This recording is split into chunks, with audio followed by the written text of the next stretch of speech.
राधे राधे दोस्तों, कैसे हैं आप सब। आशा करते हैं अच्छे होंगे।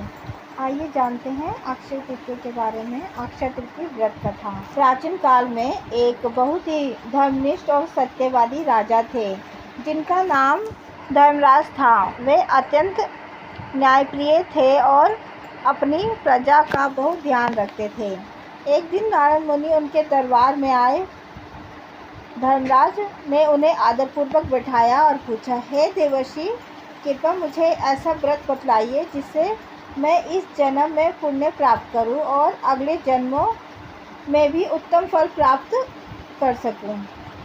नारद जी बोले, हे राजन, बैसाख मास के जो शुक्ल पक्ष की तृतीया तिथि को जो व्यक्ति विधि पूर्वक व्रत, स्नान और दान करता है उसे अक्षय यानी कभी न नष्ट होने वाला फल प्राप्त होता है।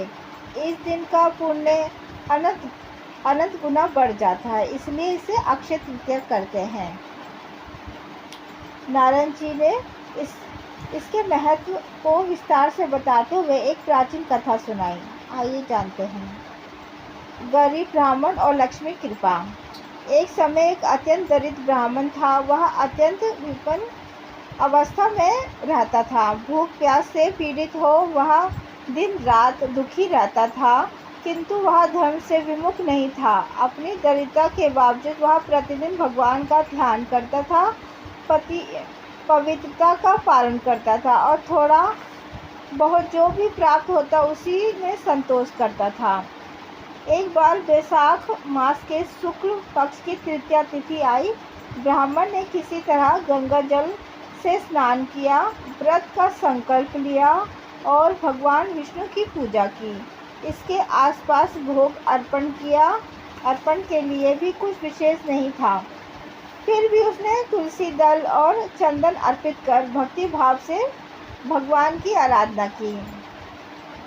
उसकी भक्ति से प्रसन्न होकर भगवान विष्णु प्रकट हुए और वर मांगने को कहा। ब्राह्मण ने नम्रता से कहा, हे प्रभु, यदि आप प्रसन्न हैं तो मुझे ऐसा आशीर्वाद दीजिए कि मेरे जीवन में कभी दरिद्रता ना रहे और मैं सदैव धर्म मार्ग पर चल सकूं। भगवान विष्णु ने उसे आशीर्वाद दिया, हे ब्राह्मण, आज अक्षय तृतीया के पुण्य प्रभाव से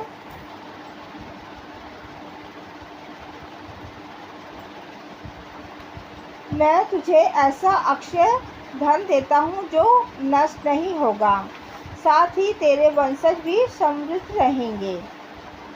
इस दिन के बाद उस ब्राह्मण का जीवन पूरी तरह बदल गया। वह संपन्न और धर्मपरायण बना रहा, उसका कल्याण करता रहा,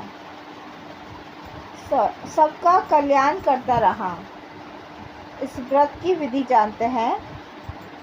प्रातःकाल सूर्योदय से पूर्व उठकर स्नान करें।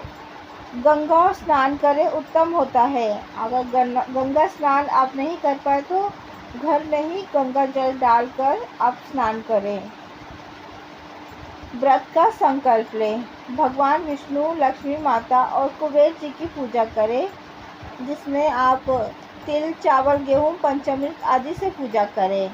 ब्राह्मणों को दान दें। विशेष इसमें दान का विशेष महत्व है। जलदान का विशेष महत्व है। सबसे जलदान करें, घड़े दान करें, चावल दान करें, वस्त्र दान करें, गायत्री मंत्र का जाप आदि करें। इस दिन सोना, अन्न, जल, वस्त्र आदि का दान करने से अक्षय फल मिलता है। इस दिन में किया गया दान कभी नष्ट नहीं होता, अक्षय फल देता है। इस दिन व्रत, दान, जप और पूजा करने से जन्मों जन्मों के पुण्य फल मिलता है। अक्षय तृतीया का महत्व। इस दिन किए गए पूर्व कर्म कभी नष्ट नहीं होते, इसलिए इसे अक्षय या अविनाशी भी कहा गया है। इस दिन सतयुग और त्रेतायुग के संधिकाल का भी दिन कहा जाता है। भगवान विष्णु के अवतार परशुराम जी का जन्म भी इसी तिथि को हुआ था।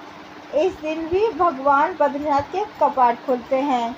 सतयुग की शुरुआत भी इसी दिन से मानी जाती है। इसीलिए अक्षय तृतीया इतनी खास मानी जाती है। अक्षय तृतीया की आपको हार्दिक बधाई।